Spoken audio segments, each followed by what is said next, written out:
தோழர் ஜி.ஆர். ரவீந்திரநாத் அவர்கள் குறிப்பிட்டதைப் போல சமூக சமத்துவத்திற்கான மருத்துவர்கள் சங்கம் அழைக்கும் போதெல்லாம் மறுதளிக்காமல் எவ்வளவு பணிச்சுமைகள் இருந்தாலும் ஒதுக்கி வைத்துவிட்டு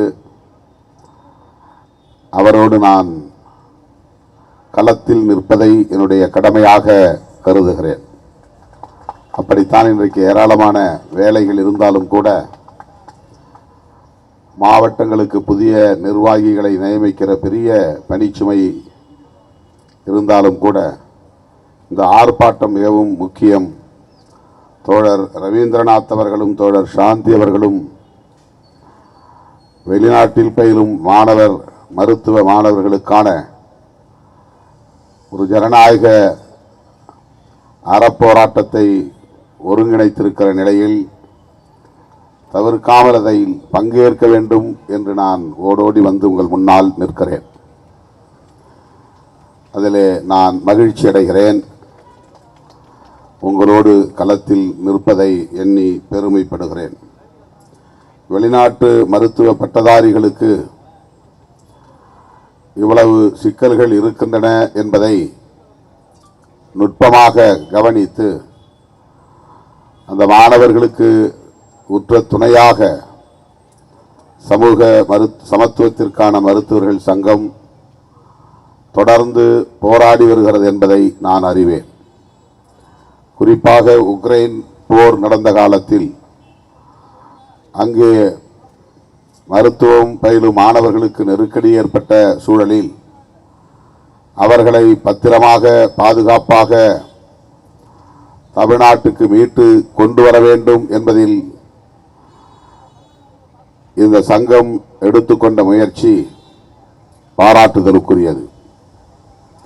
ஏராளமான மருத்துவ மாணவர்கள் பாதுகாப்பாக தமிழ்நாடு திரும்பியதற்கு தோழர் ரவீந்திரநாத் அவர்களும் தோழர் சாந்தி அவர்களும் எடுத்துக்கொண்ட முயற்சி அளப்பரியது. இன்றைக்கு இந்த அறப்போராட்டம் உங்களுக்கு எவ்வளவு இடர்கள் இருக்கின்றன, நெருக்கடிகள் இருக்கின்றன. 5 ஆண்டு காலம் வெளிநாட்டில் சென்று பல லட்சங்களை கொட்டி இறைத்து பெற்றோரை பிரிந்து மொழி தெரியாத ஒரு தேசத்திலே இருந்து படிப்பை முடித்துவிட்டு வந்தால் இங்கே ஒரு தகுதி தேர்வை எழுத வேண்டும். பிறகு தகுதி பெற்ற மருத்துவர் என்று பதிவு செய்ய வேண்டும். பதிவு செய்த பிறகு பயிற்சி மருத்துவராக CMRI இந்த இன்டர்ன்ஷிப் முடிக்க வேண்டும். இவ்வளவு வேலைகளை எதிர்கொள்ள வேண்டிய மருத்துவ பட்டதாரிகளுக்கு என்னென்ன இக்கட்டுகள் இருக்கின்றன, தடைகள் இருக்கின்றன, இந்திய ஒன்றிய அரசு தமிழ்நாடு அரசு செய்ய வேண்டியது என்ன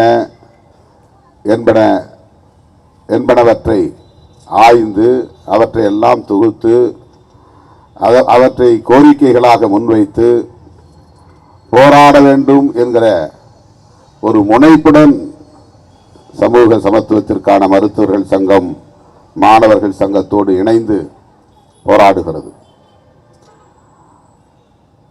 அரசியல் கட்சிகளால் இவ்வளவு நுட்பமாக மாணவர்களின் பிரச்சனைகளை கவனித்து உள்வாங்கி செயல்பட வாய்ப்பில்லை. ஆனால் சமூக சமத்துவத்திற்கான டாக்டர்கள் சங்கம் பொறுப்புணர்வோடு இந்த பிரச்சனைகளை ஆய்ந்து உங்கள் கோரிக்கைகளை எல்லாம் தொகுத்து இன்றைக்கு அரசின் கவனத்திற்கு கொண்டு செல்வதற்கான ஒரு அறப்போராட்டமாக இந்த போராட்டம் ஒருங்கிணைக்கப்பட்டிருக்கிறது. தமிழ்நாடு அரசு இந்திய ஒன்றிய அரசுக்கு ஒரு கடிதம் எழுதியிருக்கிறது. 2022ஆம் ஆண்டு ஜனவரி 12ஆம் நாள் மாண்புமிகு தமிழக முதலமைச்சர் அவர்கள் மருத்துவக் கல்லூரிகளில் உள்ள மொத்த பயிற்சி மருத்துவர் இடங்களில் 20 விழுக்காடு அளவிற்கான இடங்களை வெளிநாட்டில் மருத்துவம் பயின்ற மருத்துவ பட்டதாரிகளுக்கு வழங்கிட வேண்டும் என்கிற சமூக சமத்துவத்திற்கான டாக்டர்கள் சங்கம் முன்வைக்கிற கோரிக்கையை, மருத்துவ மாணவ பட்டதாரிகள் சங்கம் வைக்கிற கோரிக்கையை பிரதிபலிக்கக்கூடிய வகையில் தமிழ்நாடு முதலமைச்சர் அவர்கள் இந்திய ஒன்றிய அரசுக்கு கடிதம் எழுதியிருக்கிறார். ஆகவே நம்முடைய கருத்தில் தமிழ்நாடு அரசுக்கு உடன்பாடு இருக்கிறது. நம்முடைய கோரிக்கையில் தமிழ்நாடு முதலமைச்சர் அவர்களுக்கும் உடன்பாடு இருக்கிறது. ஆகவே 10% இருந்ததை 7.5% குறைத்து ஒரு நெருக்கடியை ஏற்படுத்தியிருக்கிற நிலையில் அதனை 20 விழுக்காடாக உயர்த்த வேண்டும் என்கிற நமது கோரிக்கைக்கு வலு சேர்க்கக்கூடிய வகையில் தமிழ்நாடு அரசும் நம்மோடு இருக்கிறது என்கிற நிலையிலே நமக்கு ஆறுதல் அளிக்கிறது, ஒரு நம்பிக்கையும் இருக்கிறது. இந்த கோரிக்கையை விடுதலை சிறுத்தைகள் கட்சியின் சார்பில் மனப்பூர்வமாக வரவேற்று ஆதரிக்கிறோம். இதை இந்திய ஒன்றிய அரசின் கவனத்திற்கு எடுத்துச் செல்ல வேண்டிய பொறுப்பு நாடாளுமன்ற உறுப்பினர் என்கிற முறையிலும் ஒரு கட்சியின் தலைவர் என்கிற முறையிலும் எனக்கு உண்டு என்பதை நான் உங்கள் முன்னால் பதிவு செய்ய விரும்புகிறேன். ஆகவே உரிய நேரத்தில் நாடாளுமன்றத்திலும் இந்த கோரிக்கையை விடுதலை சிறுத்தைகள் கட்சியின் சார்பில் கட்டாயம் எழுப்புவோம் என்கிற உறுதியை உங்களுக்கு நான் தர கடமைப்பட்டிருக்கிறேன். அத்துடன் உரிய அமைச்சரை சந்தித்து எழுத்துப்பூர்வமாக இந்த கோரிக்கையை கொடுத்து அவரிடத்தில் உங்கள் சார்பில் வலியுறுத்துவோம் என்பதையும் நான் இந்த நேரத்தில் தெரிவித்துக் கொள்ள கடமைப்பட்டிருக்கிறேன். தேசிய மருத்துவ ஆணையம் 2022ஆம் ஆண்டிலேயே மாவட்ட அரசு மருத்துவமனைகளில் எஃப்எம்ஜி வெளிநாட்டில் மருத்துவம் பயின்ற பட்டதாரிகளை பயிற்சி மருத்துவராக பயிற்சி பெறலாம் என்று அனுமதி வழங்கியுள்ளது. இந்த இடத்தில்தான் தமிழ்நாடு அரசின் கவனத்தை நாம் ஈர்க்க கடமைப்பட்டிருக்கிறோம். NMC என்கிற நேஷனல் மெடிக்கல் கமிஷன், நம்முடைய தேசிய மருத்துவ ஆணையம் மாவட்ட அரசு மருத்துவமனைகளிலும் பயிற்சி பெறலாம் என்று அனுமதி வழங்கியுள்ள நிலையில் தமிழ்நாடு மருத்துவ கவுன்சில் அதை நடைமுறைப்படுத்தாமல் நிறுத்தி வைத்திருப்பது ஏன்? நாம் ஏன் இங்கே போராட்டம் நடத்துகிறோம் என்பதற்கு இதுதான் காரணம். இந்திய ஒன்றிய அரசுக்கு கோரிக்கை வைப்பது மட்டுமல்ல, 20 விழுக்காடாக அதை உயர்த்த வேண்டும் என்பது முதன்மையான கோரிக்கை, மிகுந்த இன்றியமையாத கோரிக்கை. அயல் நாடுகளில் மருத்துவம் முடித்து வரக்கூடிய மாணவர்களின் நலன்களை கருத்தில் கொள்ளும் வகையில் நாம் முன்வைக்கிற கோரிக்கை இது ஒன்று. அதற்கு தமிழ்நாடு அரசும் நமக்கு ஆதரவாகத்தான் இருக்கிறது. முதலமைச்சரும் கடிதம் எழுதியிருக்கிறார். தமிழ்நாடு அரசு செய்ய வேண்டிய, நடைமுறைப்படுத்த வேண்டிய கோரிக்கை, தேசிய மருத்துவ ஆணையமே மாவட்ட அரசு மருத்துவமனைகளில் பயிற்சி பெறலாம் என்று அனுமதி வழங்கியுள்ள நிலையில் தமிழ்நாடு மருத்துவ கவுன்சில் அதை நடைமுறைப்படுத்தாமல் தவிர்ப்பது ஏன்? தள்ளி போடுவது ஏன்? காலம் கடத்துவது ஏன்? அதில் என்ன உள்நோக்கம் இருக்கிறது என்று கேள்வி எழுப்புவதற்காகத்தான் நாம் இங்கே கூடியிருக்கிறோம். தமிழ்நாடு அரசின் கவனத்தை ஈர்ப்பதற்காக கூடியிருக்கிறோம். ஏற்கனவே உரிய தொடர்புடைய அதிகாரிகளை எல்லாம் நம்முடைய மருத்துவர்கள் தோழர் ரவீந்திரநாத், தோழர் சாந்தி போன்றவர்கள் பலமுறை சந்தித்து முறையிட்டு இருக்கிறார்கள் என்றாலும் கூட அரசின் கவனத்தை ஈர்க்க இயலாத நிலை உள்ளது. எனவே வீதியிலே நின்று நாம் உரத்து பேச வேண்டிய ஒரு தேவை, அந்த தேவையின் அடிப்படையில் தான் இந்த ஆர்ப்பாட்டம் இன்றைக்கு ஒருங்கிணைக்கப்பட்டிருக்கிறது. தமிழ்நாடு முதலமைச்சர் மாண்புமிகு தளபதி மு.க. ஸ்டாலின் அவர்கள் உடனடியாக இதில் கவனம் செலுத்த வேண்டும்.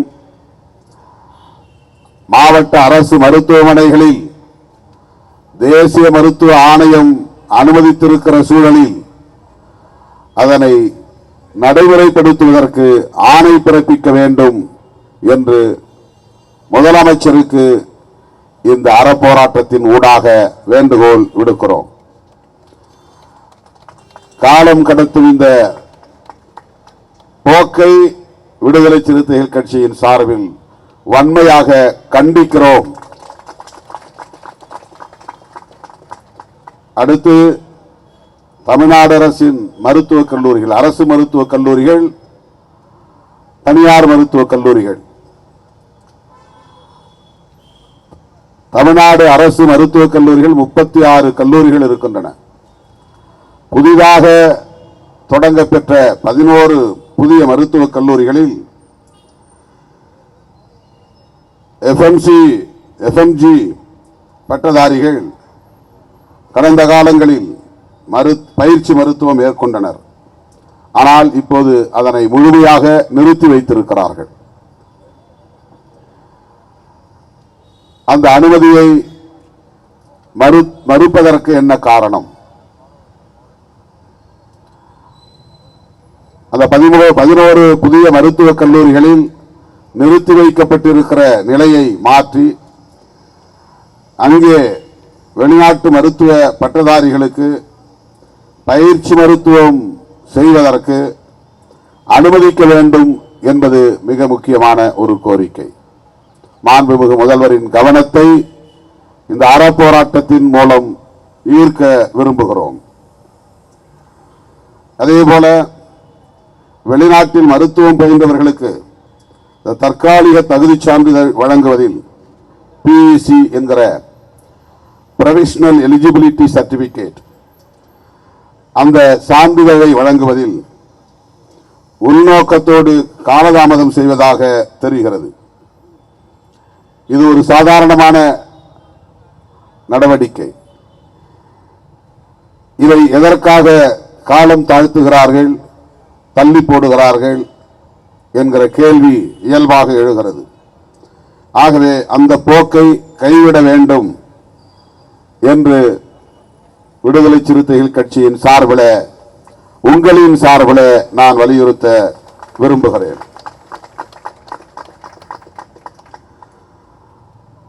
அதேபோல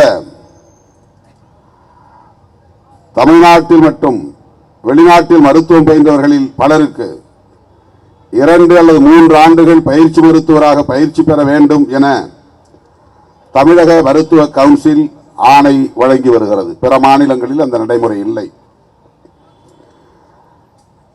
இந்த போக்கு அயல் நாடுகளில் படித்து வருகிற மருத்துவ பட்டதாரிகளுக்கு தேவையற்ற மன உளைச்சலை தருவதாக இருக்கிறது.